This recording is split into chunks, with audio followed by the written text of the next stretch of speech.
And what sort of work are the students then doing around understanding and grappling with those biases that are almost baked into a lot of this technology? Is that something you're doing work around as far as debate or project work is concerned? It'd be really good to know what that looks like. Yeah, predominantly it looks like an oracy-based task, so using student voice to kind of extend their opinions and views. And we try to do a lot of work around oracy in the school generally, but it fits the future classroom model beautifully. And when we come to talk about artificial intelligence, one of the most powerful things to do is to give students a voice.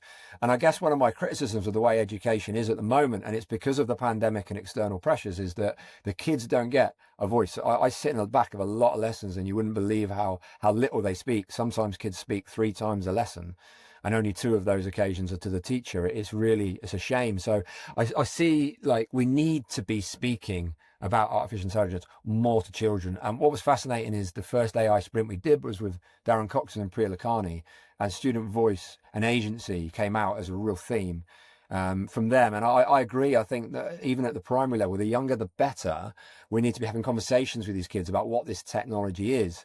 And I actually did some research myself into this. I interviewed a bunch of kids, then I ran thematic analysis. And the 3 themes that emerged were that students do not want AI to replace the human teacher. They very much see that we need human teachers. They also called AI they, whereas the teachers called it.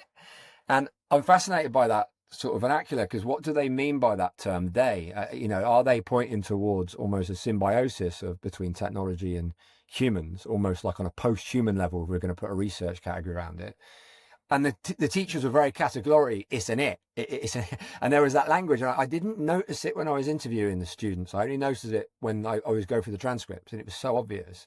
And then the other thing they say is they feel that, and I love this is my favorite part of the research, is that the children themselves feel that AI is just going to enhance humanity, but it shouldn't compete against our most beautiful human qualities, which is like love, empathy, consciousness, those types of things. They really felt that that was a human domain and they didn't want to see AI infiltrate in that space. What about then examples of how students are using AI tools for beyond academic work and thinking through challenges in their social lives or with their peer groups or relationships and family matters, where we know, for example, that they're going to AI tools to vent, to express themselves, to try and find solutions. And by doing so, I mean, there are positives and negatives to that, right? The positive is that they are expressing themselves in some way. The negative is that they could be reducing the amount of time they actually spend talking to another human about issues and matters that concern them. I'm wondering what your views are on this, particularly on the social side of how AI is being used in schools at the moment. Yeah, it's a great question. And I get asked this a lot, actually, particularly from CEOs, people who are in senior leadership that are trying to think about the place of artificial intelligence within both primary and secondary and further education.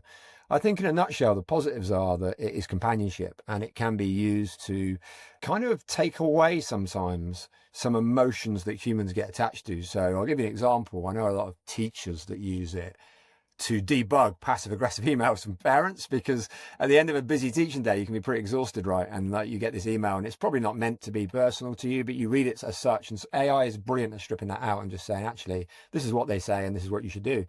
But kids kind of use it in the same way, I think, and are useful for like debugging essays. And it's kind of used as this creative starting point. So my daughter's doing the IB at the moment. I know she uses it just as a creation tool. How do I get started with this project?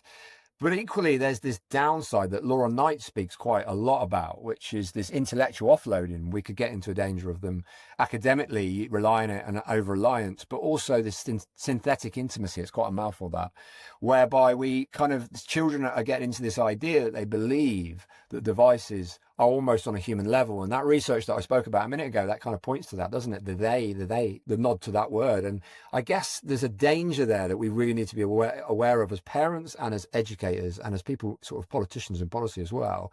How do we safeguard against that? Because that's happening in the unsupervised environment away from school. It's not happening in the supervised, under supervision of teachers and responsible adults. So there's a bit of work there to do, I think, with parents educating about the dangers, particularly on social media apps like Snapchat and TikTok, that are not very strictly regulated, particularly if they're not from EU domains. So I think there's some work there to do around how we teach kids to be responsible digital citizens in school. So when they leave in the unsupervised setting, they've got a good foundation.